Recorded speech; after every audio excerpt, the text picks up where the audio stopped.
आज आपके साथ शेयर करूँगी मैं पोटैटो डोनट्स की रेसिपी। तो सबसे पहले हमने बॉयल आलू लिए हैं, इनको कद्दूकस कर लेंगे। उसके बाद इसमें स्पाइसेस ऐड करेंगे, जिसमें काली मिर्च है, नमक है और कुटी हुई लाल मिर्च है।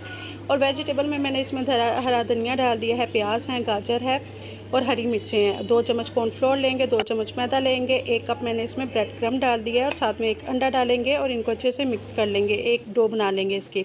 तो इसको पैटी की शक्ल देंगे हाथों पे ऑयल लगाकर। तो सेंटर में इसके होल कर देंगे। उसके बाद इसको 5 से 10 मिनट के लिए फ्रीज़र में रख देंगे, रेस्ट देंगे इसको। तो उसके बाद हम इसे फ्राई करने के लिए अंडे लेंगे, 2 उसमें डिप करेंगे और ब्रेड क्रम्ब लगाएंगे और इसको शैलो फ्राई कर लेंगे।